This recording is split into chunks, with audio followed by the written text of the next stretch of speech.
Hello, everyone. Welcome to the 13th ThingCast, lucky number 13.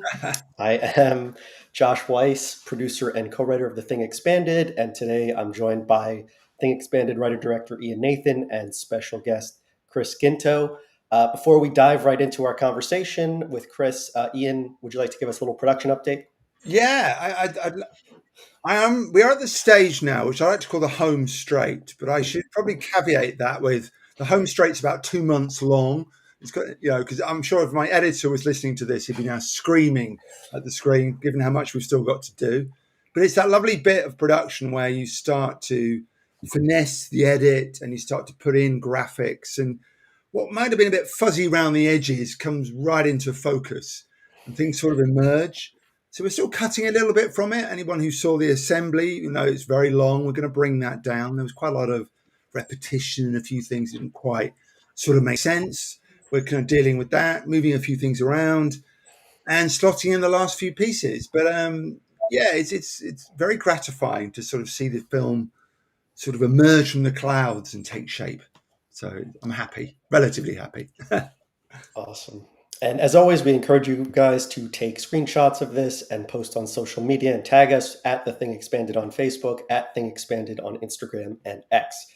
With that said, let's just dive right in. Chris, thank you so much for joining us today. Thanks for having me. So, Ian, I know you wanted to start off with. I think with Chris is like you are an Uber fan, aren't you? Of the thing. And I think with Love any, it. yeah, anybody who life has a lifelong passion of the thing. I think we always have to start with the origin story. We have to start with what was your first encounter with the thing, and why has it stayed with you as a kind of madness almost? I think like with everyone, like I saw it at a young age. I saw it in the theater at 10 years old, taken by my family, my aunts and uncles. We all went and saw it, and at 10 when an impact. I'm sure you've heard the story 1,000 times from everyone saying the same similar thing, and it was just like life changing. And ironically enough, we walked out of the theater, and then we just walked right in the next theater, which was letting in, and then we saw Poltergeist. So that was one hell of a night. And so yeah, and then that was it. I spent my entire life sculpting and horror movies and making monsters. So yeah, Is and I've always wanted to be. Go ahead. No, I was wondering, can you put your finger on why the thing, why that film was different from all the others? It's a good question because I think about that a lot, and that's hard. The characters are they're the best. You know what I mean? It was so well casted, and the way it was put together, and it was the environment. It's like just in the middle of nowhere. You can get that in a desert, but up there and the way they pulled it off and the close, it's super hard for me to say. I've seen every other horror movie out there, and the thing is the one is just stuck in my mind. Well, I will die at that being number one, and I can't. I don't know what that blueprint is that Carpenter figured out, but I love it. It's just Yeah. every angle, every word, everything. So I suppose we should ask that, there's a lot of people tuning in who will agree with you and they're saying, I'm a really huge Thing fan. But how is your Thing appreciation particularly manifested itself? Tell us a little bit about the kind of pilgrimage journeys you have been on. Well, okay, so I think it was Todd Cameron that went out there with a buddy of his in 2001 Right. ish. And then we heard about that and it was like, oh, wow, they found the site. And I don't know if I knew about it right when it happened, probably right after, not long. And then I'm always on the other side of the world somewhere. So I'm never in that part of the world. I'm like, I got to get up there. I got to get up there. I got to get up there. And then I've seen one or two pictures of people that have been there, not many. We're It's talking very, about the it's location of Outpost the 31, lo- aren't we? Yeah. exactly Where they shot it, location. yeah. Exactly. And so I was like, that's it. Last summer, we're doing this. My wife and I, is like, we're driving up there. So instead of, we want to take our dirt bikes out. So we actually bought motorcycles, Enduros, and we drove them from Florida all the way up to Stewart and then Hyder. And then it took some finding because actually I reached out to, I believe it was Todd at Outpost 31 prior and said, hey, we're thinking about doing this. And I heard the mining roads may be closed. You never know. And he said, reach out to the, look on Facebook, speak out to other fans and see what they know. And I never did that because I wanted to go so bad that no matter what, we were on dirt bikes, we're getting there anyway. Even if the dirt was closed, we're getting in there. So I was like, it didn't matter. So I was like, we're going anyway. So at that point. And so we just took the chance and drove. The total trip was over 10 and a half thousand miles round trip. But we went up there and asked around, found the road. It took 45 minutes to get in this dirt road. And then finding the site, we knew it was right off of Salmon Glacier. And at first, it was kind of confusing. You couldn't lay because there's no snow. So you're looking at everything's not greenish but rocky. And you're like, okay. And then it was the helicopter, the Norse rotor is what I was really looking for. And I couldn't find it. We looked around for 20 minutes, like I'm in the wrong spot. And then finally, as soon as you go down that, there's a road, this really beat up hardcore road that you just cannot get. It's gnarly. It's even our Jeep 4x4 and dirt bikes. You could easily, but anyway, went down. And as soon as you went down, you're like, this is it. As soon as you get up and you see the mountains in the background, like this is it. It's set up just right. And then you look to the right and there's that road. You're like, oh my God, there it is. It's still here. And goosebumps. And this was in that first trip was last year, last week of August. Last week of August. They were expecting snow within a week, so it was cold on dirt bikes. Yeah. And we were freezing, and I couldn't. I was so excited, and I was up all night. And it's still light out. The sun's not setting. I mean, it's setting, but it's still bright out. And all night I couldn't. I was just like, oh my God, videos and pictures, and I'm like, okay, I'm coming back. How am I coming back? And anyway, it was absolutely incredible. And I've always wanted to go, and it's not until you're there, just like your mind is completely blown. You see every angle, and then you start finding things all over the ground, the burnt wood. I was going to ask, what remains from the shoot, which is like 40 years ago, over 40 years ago. Everyone's focusing on the rotor. That's where people look. Like, there it is. It's blending in. They got two pine trees growing above it now. Like, oh, there's that. And so once you walk away and really put your eyes other places, because they blew that place up, and you're like, okay, it's done on site. Pieces flew everywhere. I've worked on crews on sets where I know even today, the cleanup crew, they do their best, but it's not always the best. It's not always the white glove treatment. And this is 1982, and up in the middle of nowhere, and the crew that's responsible for that was probably hired a contractor, an outside contractor to do it. And they cleaned it up, but they dozed over everything and just flattened the ground and everything. A lot of things, at least that I've seen, things were sticking out of the dirt on the side, like part of a helicopter landing skid was there. And these are all parts from the landing skid, I believe, is part of the actual Norwegian helicopter where they dress it up and put floats on it, and then they landing skid off and just put it behind the main building, because that's where it all went. It all went behind the main building because it could hide everything. And then the gray barrels are sticking out all over the place, the fuel drums, and pieces of heating ducts and interior stuff, and measuring tapes, and people that worked on this, I guess, site, that the construction, like production, that had stuff there. I found Polaroids that were just, but I think the snow, the cold, the ice has just preserved all this stuff. It's like, and so that I was so excited, because you couldn't walk a foot or two without, like, there's this. And then you're like, okay. And like, you're super excited. You have to get around the fact that as soon as you get up there to that elevation, there's an old mining camp that used to be there. That's what it is.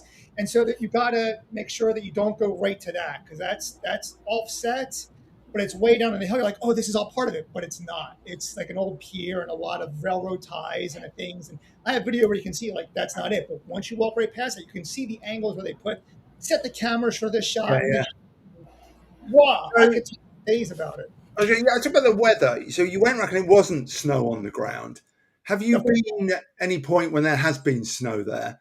Yeah, the last trip I just did, I completed on July 4. So we were there at the last week of June, and there was snow, definitely more snow on the ground, which I loved. I wanted to see the snowy. That was really nice. I really enjoyed that. And if I do it again, which I'm going to do again, even if I wasn't going to extract things, I want to go when it's snowing. I want to see the real landscape. And so in the mining road, for fans out there that want to go. the roads always open. They have to, because these are still active mines out there that they're mining from. And so there's, you see helicopters pass by all the time, which is the craziest thing. You hear the helicopters combined and going right down over Salmon Glacier, like in the movie. But yeah, the roads are open, and it's even if you can't get down the main dirt road where it's squirrely to get in, you're on site. Park on the side and just walk on down and check it out. We camped out. I was like, I'm not going back to Stewart or Hyder to Yeah. get a hotel. I'm bringing my tent. I'm camping out on site. Totally worth it. Chris, And question for Chris. I tell you what confuses people quite often about where they shot, because people talk about Alaska and they talk about British Columbia. So how can you be in two places at once? Tell me about the geography of exactly where things are in Right, that. so you got to go through Canada. The last town you hit is Stewart. You've probably read all this. You got to drive through Stewart, and then you got to go all the way through Stewart, and you're going to hit Alaska, Hyder. Yeah. You got Hyder, Alaska. But Hyder, Alaska is a little strip right in that peninsula, that little section that goes down. So you got to go through Hyder, the town of Hyder, and then you're back in Canada again. But the trippy thing is that once you go through Hyder, it's weird. There's no U.S. Once you drive through Stewart, you're in Canada, and you go into Hyder, there's no customs office there. You just drive on through. So you wouldn't even know you're back in America unless you read the sign, hey, welcome to Hyder. And then when you drive through Hyder, which is all of a 5-minute drive, you're back in Canada and you don't know it. There's not even a sign that says welcome back into Canada. So you could think you're back in America. You have no idea. So, but once you go back into Canada, there's no provisions. There's no place to stay. There's nothing. You're literally out in the wilderness out there. And if you want to go back to a store, you got a store, a place to stay, or anything, you're back in Hyder. Most people say Stewart because Stewart's a much, much larger town. So if you want to go to a real grocery store, check out several restaurants, Hyder doesn't offer that. Hyder's a great, awesome spot, but it's so small. So they just go right back into Stewart. That's where everybody stayed. They had a hotel there, Sea Alaska Inn. And so there's much more, like I said, provisions and things to see and do in Hyder Stewart versus Hyder. Sorry, John. And Chris, you mentioned you had to ask around for where the proper road was. I'm curious how, is the film sort of like a mythical topic in that area, or are people like, oh, here comes another thing nut? They're totally cool up there. They totally like, no, it's right down. You can't get lost. It's one road. So when you get through Hyder, you got to you're only making a right and just keep on going. It turns into dirt and then go for 45 minutes up a dirt road. So it's super easy. Everyone knows. They don't get a lot of Thing fans. So I don't think it's like Martha's Vineyard where it's just a million Jaws fanatics. Up there, there's no one doing it. You don't run into fans out there. I've never. I have people, I think one person in contact too, but they say, hey, I've been in the area, and some people try and gone and they can't find it. So it's not a lot. So they're very welcoming up there. And not only that, but they just, even the prequel, they shot part of the scenes out there. So that's kind of like a renewal of people to say, oh yeah, that's right, they did the thing. So a lot of people that were around for the thing, you don't meet them. I mean, that was 81, 82. So, but now everybody knows a prequel because they shot parts of that off Salmon Glacier as well, but not at the same spot where they shot Outpost 31. And Gregory Sharp in the comments asked a very important question. Were you Hyderized? Okay. I was going to get Hyderized. The only reason I did it, I'm so diehard, I wanted to do it at the Sea Alaska Inn. And so that Sea Alaska Inn, unfortunately, is now closed. So you can't, it's abandoned. The roofs, the parts was falling in. You're like, so it was still open when I was there because the cast and crew guys Hyderized over at, I'm sure, over to Sea Alaska. There is a bar in right before you hit Hyder, and it's it's on the left hand side, and they say that they are the bar that invented the Hyderized. Another thing is every time I'm going through there, I got to go through Canadian because when you come back into Stewart, you got to go through customs. And so I'm like, okay, am I going to get Hyderized or not Stewart? Back out. I forgot how I did it, but I don't get drunk going through customs. So, but I was like, I really wanted to do it in like I said, the Sea Alaska, but that's closed. So tell us about, Chris, you said you work in the film industry and you've sort of done, what exactly have you done in terms of making movies? It's mostly, I'm a sculptor. So I didn't do a lot. I did work for Studio ADI, which I love. You probably know Alec Gillis. I don't know if he was one or not. And they worked on the prequel. So their practical effects they did for that movie was incredible. Unfortunately, hardly any of it made into the end film. And we're all Thing fans there, so I got to work on my biggest thing was one of the Jurassic Park movies made dinosaurs for Fallen Kingdom, probably one of the worst Jurassic Park movies, but it was that was fun. A couple other odds and ends. Wellwood, I got to work on some creatures for a desert movie. Alec was working on, so it's been a blast working on stuff, and I've just been making monsters my whole life, even for my own personal pleasure. So yeah. Tell us a bit about, given you know a bit about creativity, you know about physical practical effects. What do you think of Rob Bottin's work in The Thing? How does that stand up to you?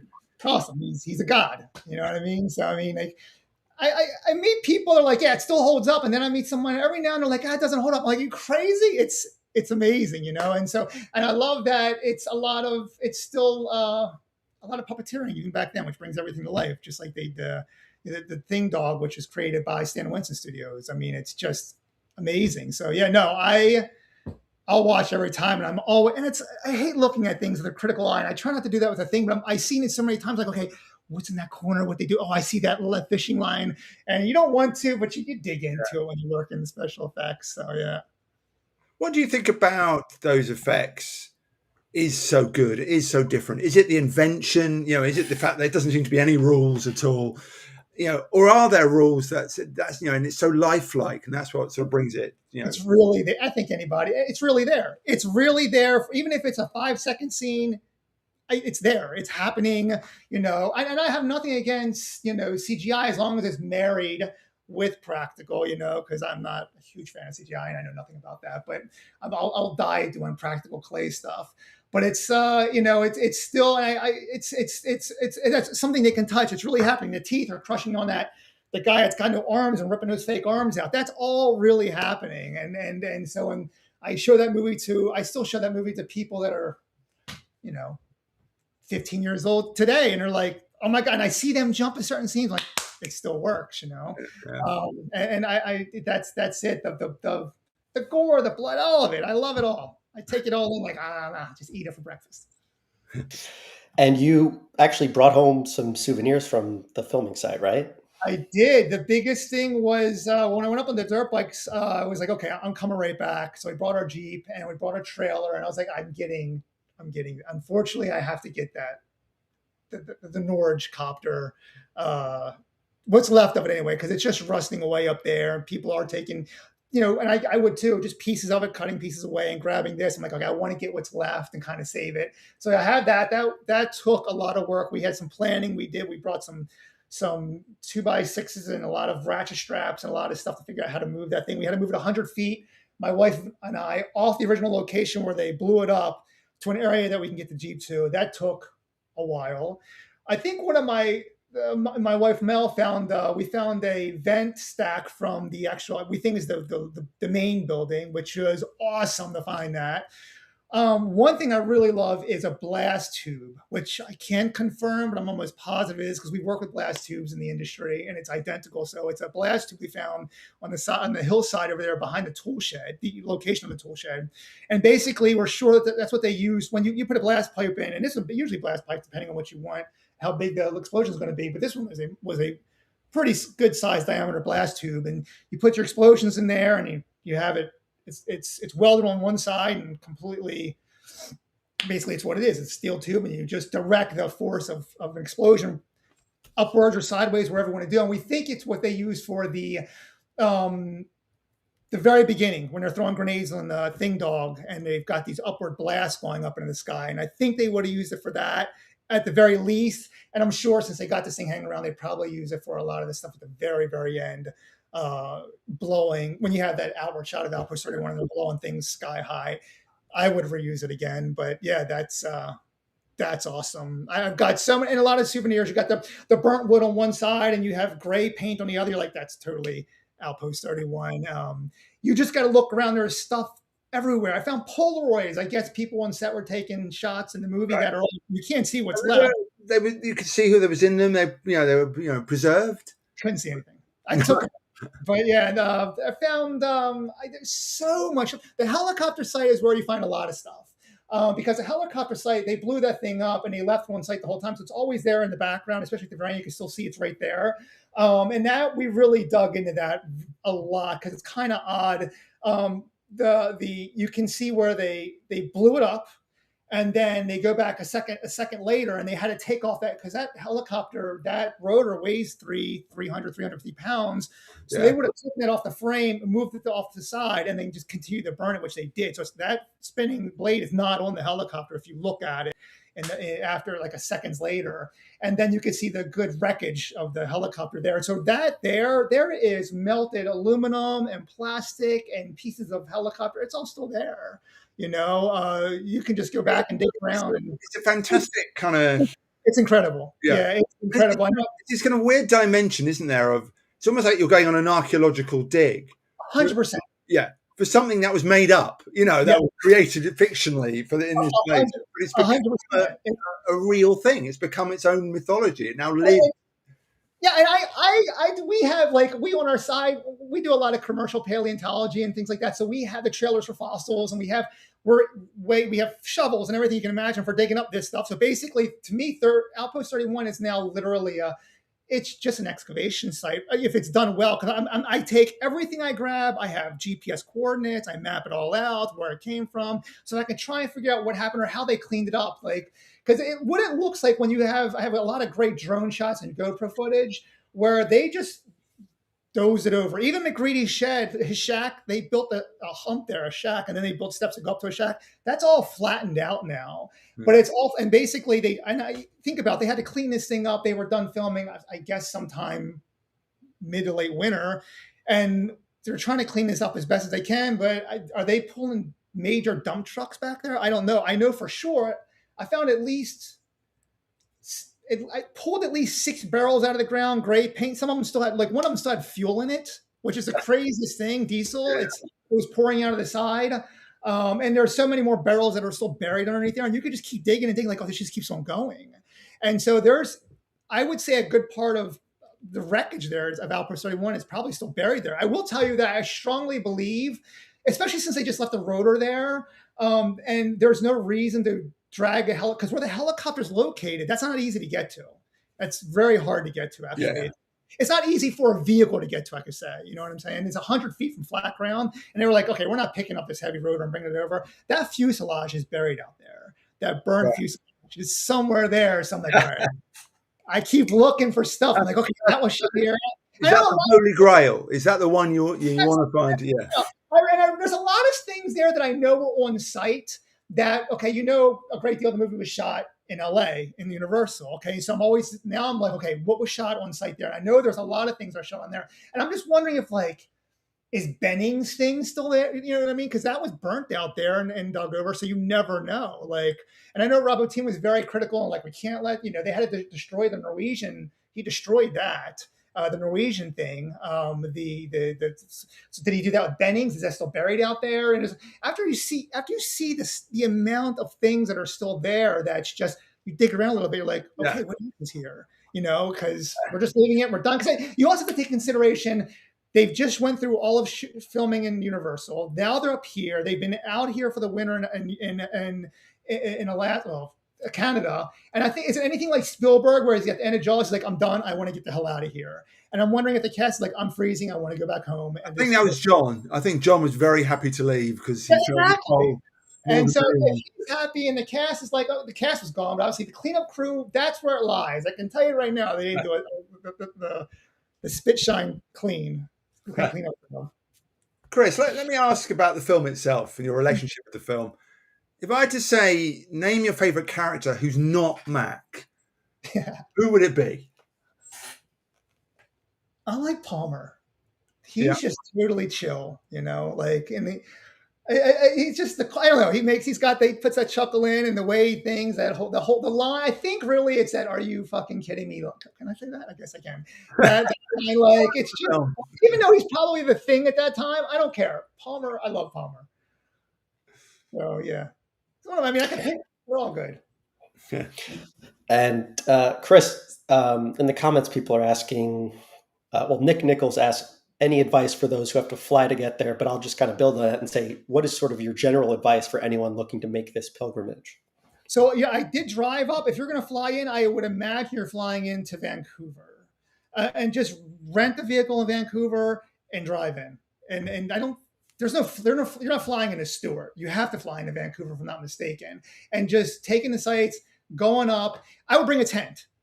Totally bring a tent and camp out on site there. That's probably my biggest thing. If after you get a vehicle, like you don't, even if you have a vehicle and you can't afford to go, like I can't get a good vehicle or you can't get a 4-wheel drive, don't get something with a little bit of clearance and just park on top of the road there and just walk down and camp. No one's going to tow your vehicle out there. You're off the side of the road. It's okay. The road's actually wider than I thought it was. There is a lot of traffic from you get like you'll get 18 wheelers going down this road, so it's not a trail by any means. And camp out. And the only thing I have to say is I seen someone out there doing it. People have campfires. Just make sure you don't burn thing. People are burning like they're just trying to stay warm. So I've seen people, and I know they're making campfires and trying to stay warm. So they need to burn things. Maybe it was they got the flamethrowers out. Right over the hill is that mining camp. There is all kind of stuff you could burn down there. Stop burning all the gray wood. That's my advice. Have you, in watching the film, Chris, do you get to that stage where you start to try and figure it out? Do you try and think, who is the shadow on the wall? When did Bennings get infected? Can I follow the path of the thing through the film? Do you try and do things like that? I'm always looking for the gaps that someone disappears. You know what I mean? Like, okay, they were gone for how long? It could have happened there. And then I'm like, did it happen here? Did it happen? Then I'm making these things up in my head that wasn't even in script, which everybody does, I'm sure. Like, was it really Blair that destroyed the helicopter? Did he have or was it Norris? Did he have enough time to destroy the helicopter, go in and start a fight with Windows, pull out a gun and destroy everything in there? Or we know Norris is more than likely the thing at that point. So was it him? And I'm watching it like, kind of does look like the back of Norris, but does Carpenter care at this point? Like, so it's like, I don't know. Like you do it. I think we all do it. Oh yeah, we're making an entire documentary out of it. I think a lot of it is very interesting in the sense this film is 42 years old, and that whole idea, the internet didn't exist. None of this kind of these avenues of exploration and debate really existed at that time, apart from sitting down with your friends and talking about it. So I don't think Carpenter and the filmmakers ever thought, this would ever come to pass, that people would come back and analyze it. They thought it's one hit. You go in and you experience film and you go. Exactly. That's what I think too. Because a lot of people, they come to me, and then social media has gotten so crazy, and it's like you don't know what to believe half the time. And so there was a thing going around a couple of years ago, like, okay, did he Childs didn't, you couldn't see his breath at the end, so he's a thing. I'm like, wait a minute, did he really? And so you're looking like, yeah, I can totally see his breath in the beginning. So then these are things that people are either making up or along. So I take everything with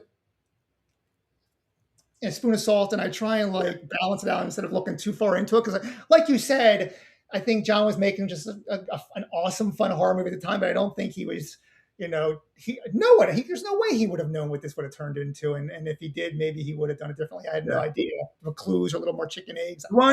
Sadly, one guy we've not got to talk to is Bill Lancaster because he's passed on. And I'd love to just talk to Bill Lancaster about what were you thinking of? You did the script, what was your kind of planning in terms of how you were going to move the creature around and who was next and all that kind of thing. So he would have had to at least sort of do a bit of mechanical figuring out on that. Yeah, front. You would think. Yeah, and it's tough when people go like that. You're like, oh, now that information is gone. We don't know. Like, I want to speak to Roy Orbigast. I'm like, okay, because he did the special effects for the everything. I'm like, all right, is this a blast tube or not? You know what I mean? So it's like, but he's 84 at the time now. But anyway, I mean, yeah, these are things we can only guess upon. I don't think I've ever asked Josh. How much do you try and figure it out, Josh? It's a good question. I mean, I don't know. I know Carpenter said and many people said we didn't keep track of this. So it's just I just kind of watch it. I mean, I feel like every time I watch it, there is something new that I see that I didn't notice before. But I don't think I'm actively oh, he's the thing now, and all that. I just kind of watch it and see what stands out to me on that particular viewing. All right, Chris. At the end, who or neither who is the thing at the end, or neither of the thing, or should we really not care? Because John Carpenter doesn't want us to care. What do you make of the ending, Chris? I just say they both came out on top. You know what I mean? I don't see either of them being the thing. I don't. That's my take, and that's Yeah, always been my take. And I hate that. People try to tell me, "Oh, it's definitely Charles. It's definitely Charles." I'm like, that's your opinion, but for me, it's. Plus, I'm really big. I don't want to see. I hate to say everybody's always talk about it now, but I hate to see a sequel. I don't want this getting ruined in my head now. Like, okay, don't do this to me. I don't know what I think about that, but yeah. And then I'm like, yeah, I know what you mean. the kid was a thing. I don't know, but, whatever. And in a sense, what I love is the film is what you project onto it. It's that raw touch-esque, of whatever you think happens at the end is right because it's Yeah, your emotional engagement with it. yeah. No, that's a good point. Exactly. So how many And Chris, times, Josh? I Go. was going to say you weren't Hyder Eyes, but you did bring J&B with you. How much J&B did you consume on this trip? Okay, yeah, I did bring it. Didn't do a lot. We did that night. We drank quite a bit, and then we just so for fans that do go there, we put the J&B, and I have the coordinates. I could send them to you guys wherever. I have coordinates. There's at McGreedy's Shack, location of McGreedy's Shack. One of those barrels got dozed over and buried there, and it's underneath the ground, but it's still all hollowed out. I put what's left of the J&B, which is at least 3/4 or more of a bottle.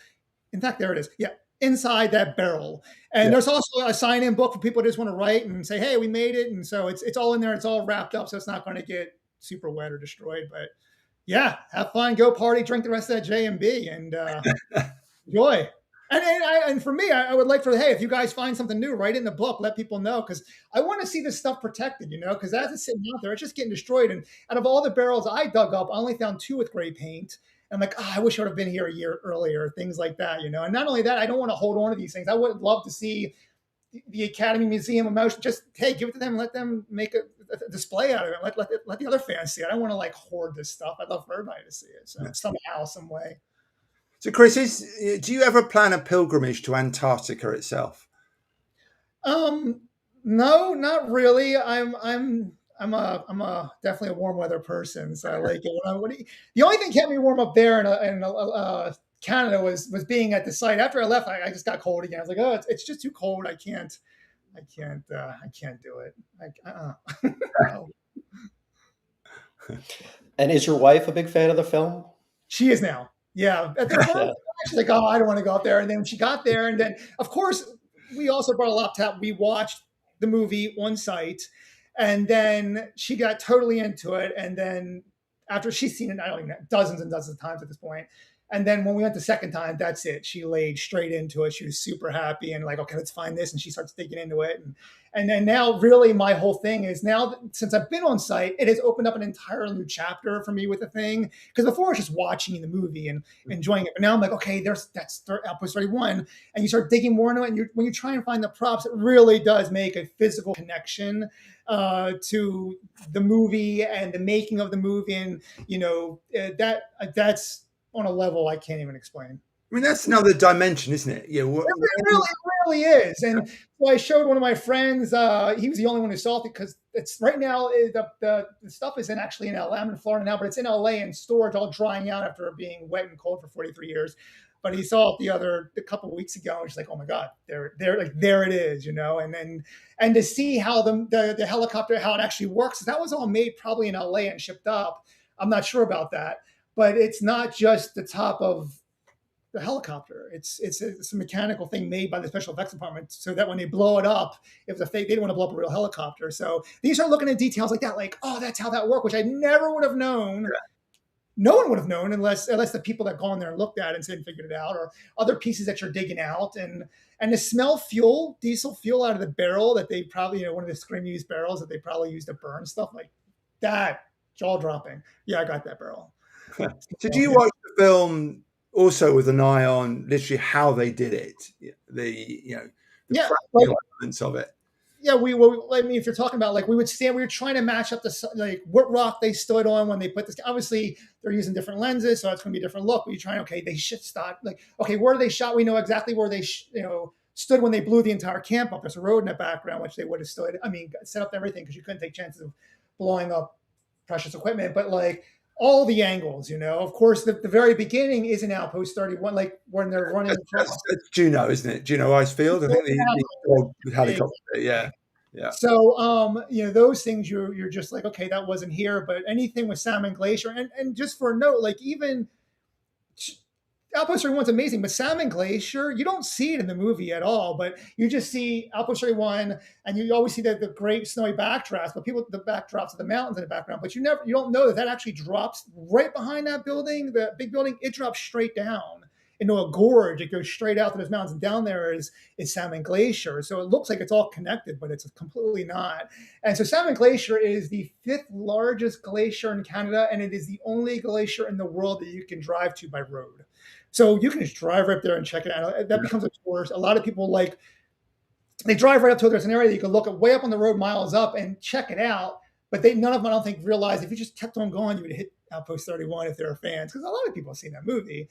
But they just check out the glacier and they turn back around. Not a lot. You see them someone Saturdays, but it's a handful of people.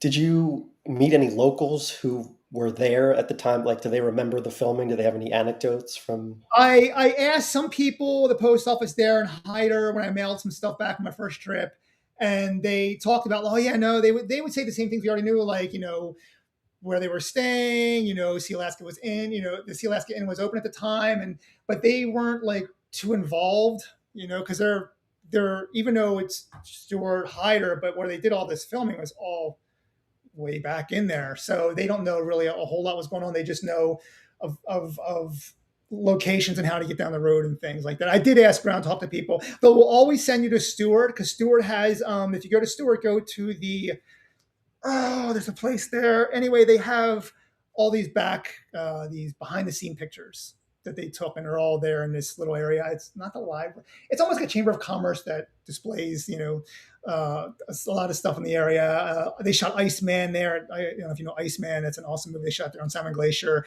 And they have the actual fiberglass block that they shipped up, I guess, from LA for the prequel. So that they say it's the block from the prequel movie that what the thing came out of. And that's sitting out there now. It's yellow. It's not clear anymore because the UV light has tinged the fiberglass yellow, but that's there. But no big deal. It's the prequel. So, but yeah, no, it's. I spoke to a lot of people, but I didn't really get any more information. Like I said, it's becoming rarer, especially since the Sea Alaska Inn was closed. And you can go to the Sea Alaska Inn, it's still there. And I even actually went inside the rooms. They were open. You could check them out. There's no one there. I kind of snuck in. And I got my cameras up to the windows. You can see the entire bar is still set up down there where they were all playing pool, and all the seats in the bar where they all got Hyderized. That's all still there. You could look right in the window and see, like, oh, you can only assume. Because I know when Tom Cameron went, it was all, he can just walk on. That's where I think probably where he stayed and where he. So it's a good question here from Wayne Williams, 6531. He said, is there another favourite film of yours that you think warrants a pilgrimage? Well, my top movies for me, I'm old school. Of course, The Thing. I love Poltergeist and Alien. I've seen the Poltergeist house, which is awesome. The Alien, I obviously can't access that. So it's a long way to go, LV426. It's a bit of LV426, exactly. A lot of these places I've done the ET house, I've done the Nightmare on Elm Street places in LA. I've done a lot of those things, but nothing stands out like The Thing. Have you ever done Devil's Tower, the Close Encounters? I've done Devil's Tower, did Close Encounters. In fact, I was at the Close Encounters 3 weeks ago. I was at the farmhouse where they, right there in Alabama, and that's kind of cool. And that's all awesome. I love all of it. And I saw the hangars where they shot Close Encounters, but literally nothing comes even close to Outpost 31. That's the top of the top of the top. Yeah. It's also the journey to get there, and you're there, and you're all alone. It's like experiencing all this movie magic, and there's no one there. Because if you go to any of these other places, there's a you go to the Goonies house, there's always people waiting, trying to get pictures, which is awesome. It's just filled with people. You've got Outpost 31 to yourself, and just you can feel free to look around and explore. And it's all government land still, because government land is usually, I think it's all it was mining, then it's owned by the government, which was owned by the government. So you can just go there and camp out and just look around and just enjoy it. I would also recommend bring as many behind the scene footage or pics as you can, because it helps you lay landscape where things out, because it was confusing at first. There are two major concrete blocks out there, probably 3 feet by 3 feet, and those two blocks. I think there's three actually. Those are the two antenna arrays that go straight up. There's several antennas Yeah, for yeah. outposts, but these are the two main big ones, and so they literally are they're the survey points, and you can line them up with things like, okay, there's McGreedy's cabin, super easy to find. But once you see it all, and the tool shed, if you look behind the tool shed, because they blew that up, it all went behind the hill. There's a hill. If you look at the very last shot of the movie, and it's all burning out there, and the tool shed is kind of just rambles. Right in front of the tool shed is a hill that drops straight down. And so you can see that in the end of the movie. And all that, the cleanup crew didn't get down there, especially. So whatever was blown is still down there. You can pull up big pieces of wood. Like for me, the best parts are the ones that are black on one side and gray on the other. That way, that's it. That's a part of Outpost 31. So, and it took weeks for that to dry out when I brought it home. It's so super wet and soaked and soggy, so you got to be real careful transporting it. That's just me, but yeah. Yeah. How did you drive it back, or you had it airlifted? How did you get it No, back? well, some stuff we were on a motorcycle. There was some stuff I found that I had. There was no way I was leaving out there for the elements to ruin any further. So I mailed that back. And then when it came to all the other stuff, we had Tupperware containers. It's weird, one man's trash, another man's treasure, and like it's weird trying to bubble wrap just soggy wood and then I found like a tape measure. I think his name was Nick, who worked on, I guess, production. I tried to find his name, like one of the carpenters. He left that out there. So you're just trying to dig deeper, like who's with this, and so yeah, all of this was bubble wrapped and super carefully, even especially all the barrels and the of course the moving the rotor really was. And I'm not protecting it for myself. It's all the fans. I want everyone to see this stuff, and I would love to see Todd's blade that he has. I can see where they cut it off. It's right there. You can see where they cut it off, and other parts to it, and just make a collection for people to enjoy. But it's oh god, it's so awesome. And I can't think of all the stuff we found right now, because there's so much stuff.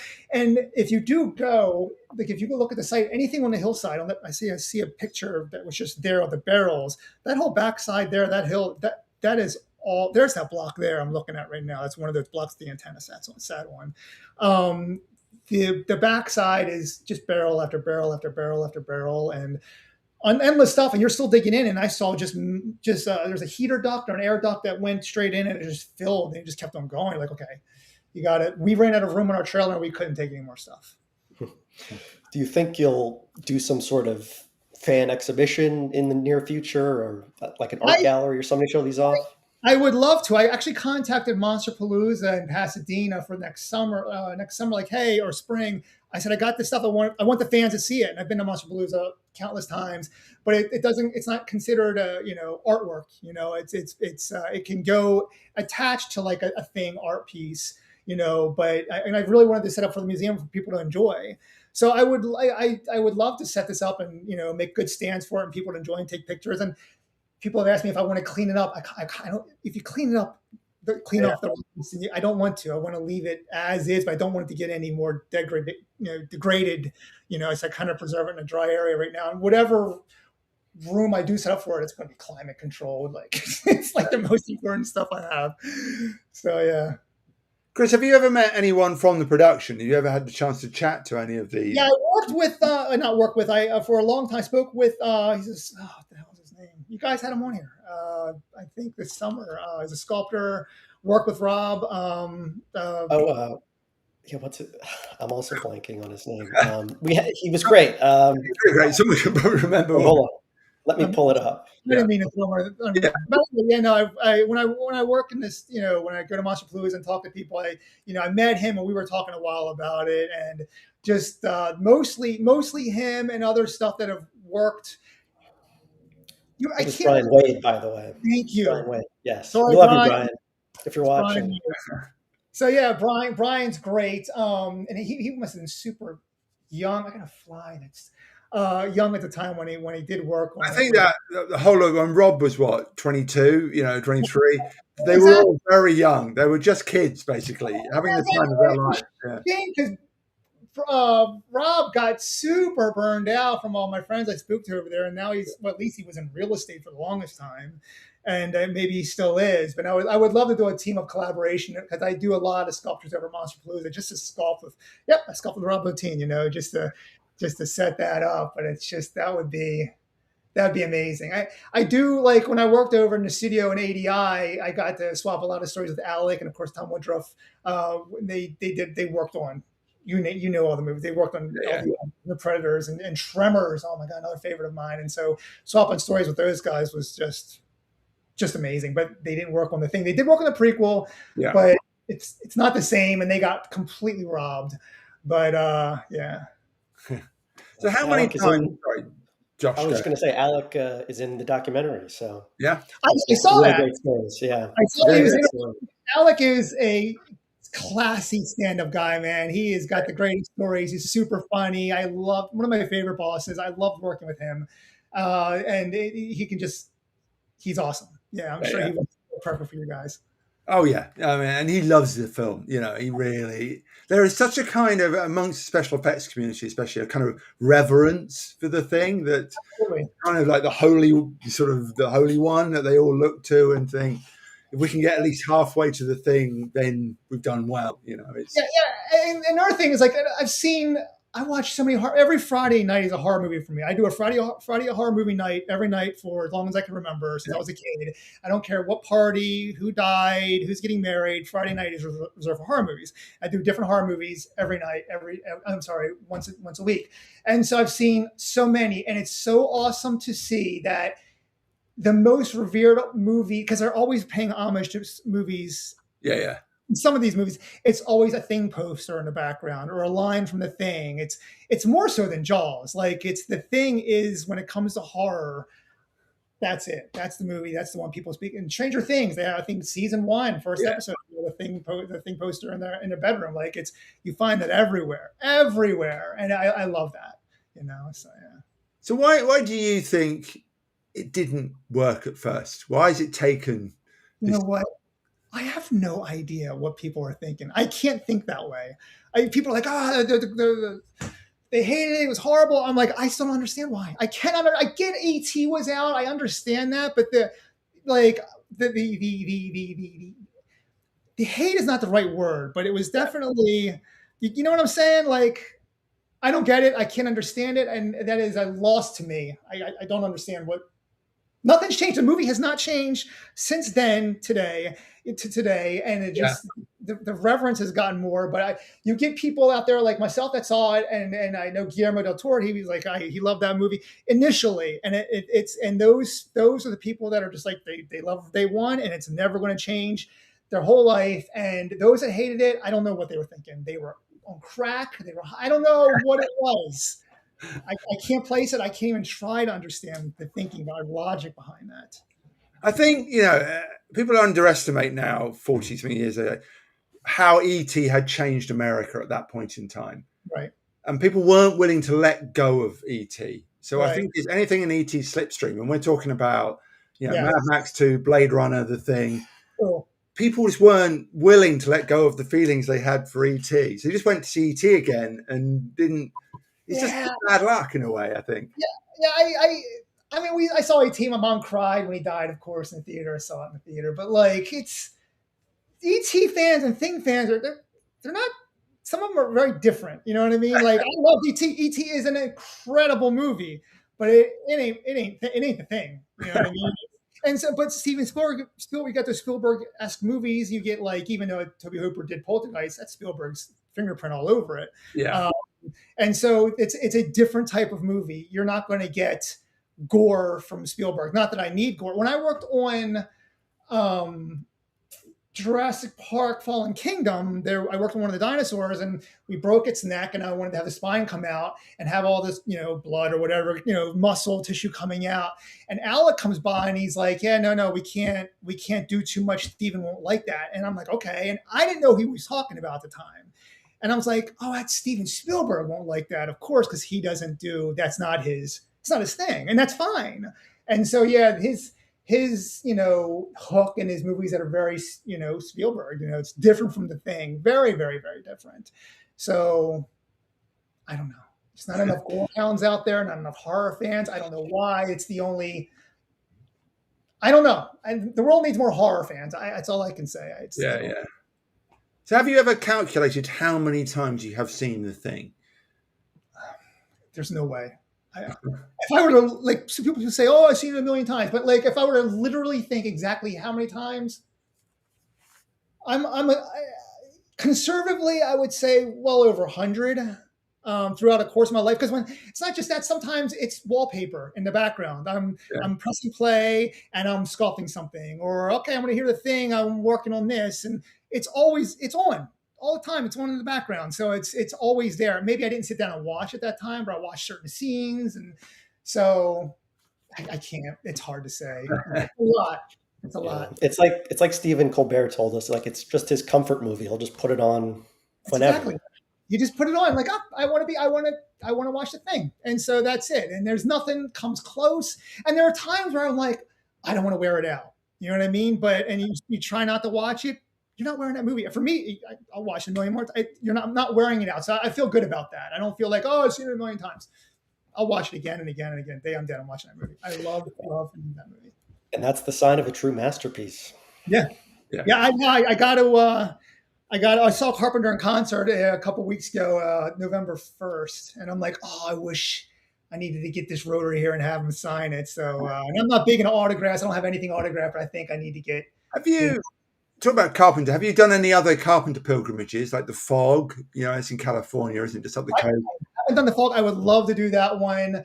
I actually went to the junkyard to find a piece of Christine. That's outside of LA. I want to think it's by Industrial City, way out there. He dumped, I don't know. I know it was in the 20s. I could be way wrong. I thought he dumped like 24, 23, 22 cars out there, ultimately out there. And they're in a scrap, in literally a junkyard. It's a working junkyard. So then I went there in 2014 looking for a bumper so I could put on my sculpting table, like decorate it. And they told me they just got rid of all the Christines 2 years prior. I'm like, oh God. So that really bit me hard. That was hard to accept. I wish he never told me that. He's like, yeah, they were all right here. They've been sitting here for years and just got rid of them all. I'm like, God.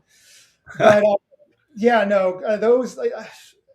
I did. I'm dressed up as Snake Plissken for Halloween. I love all his movies. The early stuff is amazing. But yeah. No, not a whole lot of other. I'm sure you mentioned other movies with something. Oh yeah, I forgot I did that. But yeah. There's one. There are certain ones with very specific locations, aren't there? That, no, of course, exactly. That kind of lend it to. Yeah. So. Yeah. And you're going back this summer, right? Or I'll be back sometime soon. I don't know when. It depends on I do a lot of fossil digging up in Montana area, so I'm kind of like right there, and I have all my equipment, so I may go back this year, and I want to continue to keep. It's all clues now. It's all clues where things are at and what's left here, and try and figure things out. It's what it really is. So I want to, even if I don't dig anything out, I just want to figure more things out and what's possibly there or not. The cool thing is, like, I found a couple buckets, 5-gallon buckets there, the bottoms of them, and it just was filled in some red dye, almost like paint. I'm like, oh, is this something Bottin used for blood, for something to dress something? I know a lot of stuff that VFX was done in LA, but they also did a lot of blood shots, of course, to dress the thing out there, the Norwegian thing out there in the snow right there on site. I'm like, did he have that? Is this one of Bottin's buckets? Like, oh my God. But I don't want to jump to conclusions either. So I'd like to know hard facts. So I don't think he ever went north. I think he was in LA only. I think you couldn't get those effects guys up in the cold. Yeah. Well, exactly. So I mean, but like they brought Norwegian thing up there. That was up there, and so they flew that in, and they got the pictures of them uncrating it. So they would have dressed it, like, because the Norwegian camp is actually, Outpost 31 burnt down. A lot of people say it's the back of the Outpost 31, but it's not. It's the front, where it's like right behind the helicopter, and so. They had that out there, and so they would have dressed it, because that's what we do on set when we do these things. We just don't, when we give them these dinosaurs or whatever, they're always dressing more slime, more blood, more ever. So someone there dressed it up. Maybe it wasn't Bottin, but one of his crew did. But yeah, true, it wouldn't have been his bucket. So yeah. And what would be the holy grail find for you at the filming site?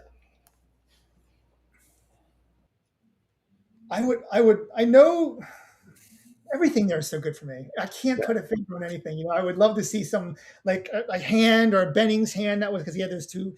Yeah, Are they there or if you find the fuselage of that Norwegian helicopter, which I would bet my life is still there. I would bet my life that is still there.